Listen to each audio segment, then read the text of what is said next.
চট্টগ্রামের এই বহদ্দারহাট মোড়ে আমরা যে একসাথে বসতে পারছি এবং একটা কথা বলার আয়োজন বা আলাপ সভা এই জায়গায় করা হয়েছে।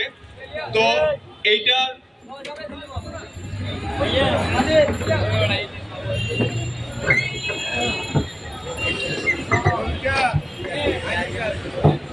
যে আলাপটা আমরা করতে যাচ্ছি বা একসাথে হয়েছি, এটার মূল উপলক্ষ বা একটা রক্তের উপর আজকে এই জায়গায় আমরা বসে আছি।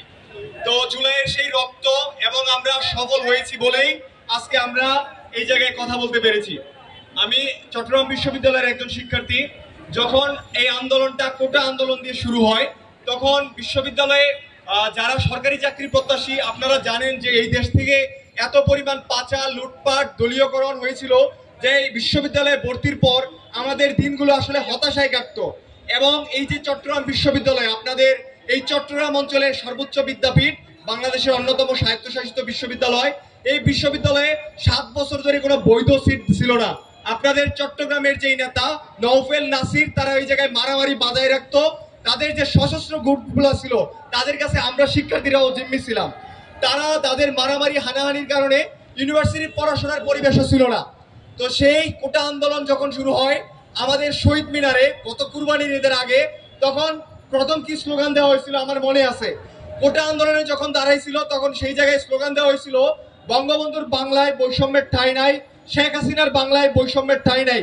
মানে এই বাংলাদেশটাকে তারা এইরকম বানাইছিল যে আপনার যে কোনো দাবির আগে প্রমাণ করতে হবে আমি মুজিবের লোক, আমি শেখ হাসিনার লোক, তারপর আপনাকে দাবি জানাইতে হবে।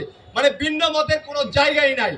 তো সেই শহীদ মিনারে যখন আন্দোলন শুরু, তার পরবর্তী সময়ে দেশে দেশে যখন এটা আমাদের পুরো দেশে দানা বাঁধে এবং সব জায়গায় ছড়িয়ে যায়, তারা আমাদের উপর বল প্রয়োগ করে তারা মনে করেছিল যে যেই শক্তি দিয়ে 24-এ একটা ভুয়া নির্বাচন করেছিল, এই দেশটা তাদের মানে আরো আত্মবিশ্বাস কাজ করছিল 24-এর পরবর্তী সময়ে, এবং তারা সেই বল প্রয়োগ করে কোটা দিতে চেয়েছিল না।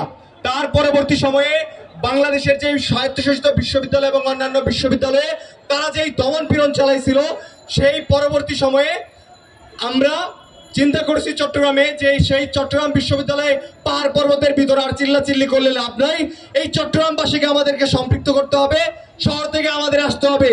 তারপর আমরা শুরু করলাম কোথায়, এই যে 16 শহর থেকে এসে 2 নম্বর গেট, এই জায়গায় ব্লক করে এই জায়গায় আন্দোলন করতাম। চট্টগ্রামের সমস্ত শিক্ষার্থী বাইরে আমাদের সাথে সম্পৃক্ত হয়।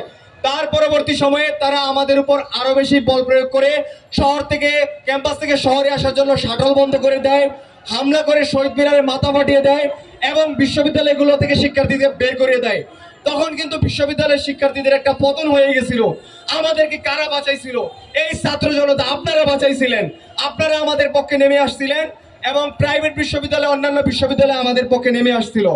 যখন আমাদেরকে বিশ্ববিদ্যালয় শূন্য হচ্ছিল তারা, তার পরবর্তীতে আমরা শহরের বিভিন্ন জায়গায় লুকে আশ্রয় নেই।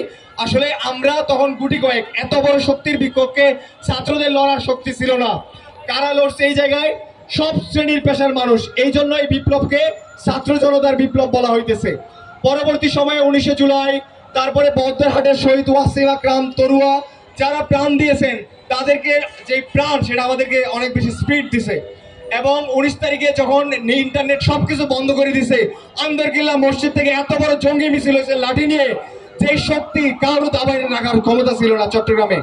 এবং এই চট্টগ্রামে আমি যখন ছিলাম, তো আমি সবসময় উপলব্ধি করতাম যে বিশ্ববিদ্যালয়ে একজন শিক্ষার্থী হিসাবে পরিবারের প্রতি আমার যেমন দায়িত্ব আছে, রাষ্ট্রের প্রতিও আমার একটা দায়িত্ব আছে।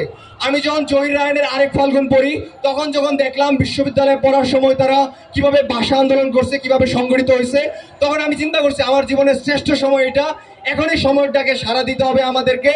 মরলে মরবো, কিন্তু আমরা এই সময়টাকে সাড়া দিবই। এবং আমরা আন্দোলনের শেষ দিন পর্যন্ত ছিলাম। সে এক দীর্ঘ কথা, আপনারা সবাই জানেন, দেখেছেন। 4 তারিখে এই চট্টগ্রামে নিউ মার্কেটে যখন তারা গুলি করছিল ছাত্র জনতার উপরে, আমরা খন্ড খন্ড বাঘ হয়ে তাদেরকে ফাইট দিছি এবং শেষ দিনে গণভবনে পতনের মাধ্যমে তাদের পতন হয়েছে। তো এই ফ্যাসিস্ট শক্তিদের পরবর্তী সময়ে সুন্দর বাংলাদেশ হয়েছে। অনেকে মনে করেন যে আগেই ভালো ছিলাম। না, বিশ্ববিদ্যালয়ে 7 বছর হলে সিট দেওয়া হইতো না। এখন গরিব মানুষের একটা ছেলে, চাষার ছেলেও বিশ্ববিদ্যালয়ে বৈধ সিটে থাকতে পেরেছে। এটা আমাদের রক্তের কারণে, আমাদের আপনাদের রক্তের কারণে আমরা পারতেছি। তো এই যে আপনাদের টাকায় পড়তেছি, আপনাদের টাকায় আমাদের শিক্ষার্থীরা হলে থাকতেছে। এখন আমাদের রাষ্ট্রের প্রতি অনেক বেশি দায়িত্ব আছে যে আমরা যা অর্জন করব বাকি জীবন, মুক্তিযুদ্ধের চেতনা, জুলাইয়ের 24-এর আন্দোলনের চেতনা, এগুলোকে ধারণ করে যেন এই জিনিসটাকে ছড়াই দিতে পারি। আওয়ামীকরণের যে শিক্ষা ব্যবস্থার 12টা বাজিয়ে দিছিল, জোর করে তাদের মতাদর্শ পুশ করতে চাইছিল, সেটা কিন্তু তাদের ব্যাকফায়ার করছে এবং এই প্রজন্মই তাদেরকে নামাইছে। তারা সব জায়গায় মুজিবের ছবি লাগাই রাখছিল, সব জায়গায় শেখ হাসিনার নাম নিছিল, তারপরে কিন্তু তাদেরকে রক্ষা করতে পারে নাই। এবং ছোট সময় থেকে বোঝানো হয়েছিল যে মুক্তিযুদ্ধটা শুধু একটা আওয়ামী লীগের যুদ্ধ, কিন্তু অন্যদের অবদানকে তারা কখনো স্বীকার করে নেই। তো এখন সময় এসেছে, আপনারা আলাপ করতেছেন, সবাই একসাথে বসছি। তো আমাদের যে ঐক্য দরকার, এবং আমরা যদি ব্যর্থ হই, এই বিপ্লবীদের মাথা ফরাসি বিপ্লবের পরে যেমন গিলোটিনে ঢুকাই দিছিল, এইরকম আবার আমাদের মাথা চলে যেতে পারে। সো আমাদের আরো বেশি সতর্ক থাকতে হবে সব ক্ষেত্রে। এবং ফ্যাসিবাদের দোসররা অনেক ভালো হয়ে গেছে, তারা কথায় খুব ভালো সামাজিক আচরণ এবং বিভিন্নভাবে বুঝাইতেছে যে আমরা তোমাদের লোক, ভালো মানুষ সাজার চেষ্টা করছে, কিন্তু তাদের মনে যে ক্রিমিনালি, এটা কখনো যাবে না। যারা 36 দিন মানুষ মারার পরে ভালো হয় নাই, তারা আর জিন্দগিতে ভালো হবে না। যদি ভালো হয় 5 বছর কাফারা দিয়ে বিভিন্নভাবে ভালো হওয়ার চেষ্টা করেন, কিন্তু পরের দিনই যে বলে যে এগুলো ভুল ছিল, ভালো হয়ে গেছি, এটা কোনোভাবেই সম্ভব না। আমরা ইউনিভার্সিটিতে এরকম দোষরদের দেখছি। আমাদের পূর্ববর্তী বক্তা বলে গেছিল যে তাদের বিচার হয় নাই, সত্যিকার অর্থে আমরা বিচার হয় নাই, আমাদের কিছু সংস্কার হইতেছে। তাদের বিচার না হলে শহীদের আত্মা কখনো মুক্তি পাবে না, তাদের আত্মা শান্তি পাবে না। তো তাদের বিচারটা আমাদের অবশ্যই নিশ্চিত করতে হবে। দেশি বিদেশি অনেক বেশি ষড়যন্ত্র চলতেছে। আপনারা যেই দলের, যেই মতের, শুধুমাত্র ফ্যাসিবাদ যেই শক্তি ছিল সেই শক্তি বাদে যেই মতের, যে আদর্শের হন, আমরা এক। আমরা কারা? আমরা হচ্ছে জুলাই। আমরা কাদের শক্তি? জুলাইয়ের শক্তি। তো এই শক্তিটা আমরা ধারণ করব এবং পরবর্তী সময়ে সুন্দর বাংলাদেশ নির্মাণে আমরা সৎ থাকবো, আদর্শবান মানুষ থাকবো, সুযোগ পাইলেও যেন সব জায়গায় মেরে খেলা খাই, এই ধরনের চিন্তা ভাবনা আমাদের ভিতর থেকে যেন চলে যায় এবং সবাই মিলে সব ধর্মের সম্প্রীতির একটা সুরে আমরা যেন সুন্দর বাংলাদেশ গড়ে থাকি। তো আমি একজন শিক্ষার্থী হিসাবে, আপনাদের সন্তান হিসাবে এটাই সবসময় কামনা করি। আমাদের জন্য দোয়া রাখবেন, আমরা যেন সুন্দর একটা বাংলাদেশ বিনির্মাণ করতে পারি, সেইটা আপনাদের সবার ভূমিকা চাই। আমরাও ইনশাল্লাহ থাকবো। সবাইকে ধন্যবাদ। আসসালামু আলাইকুম।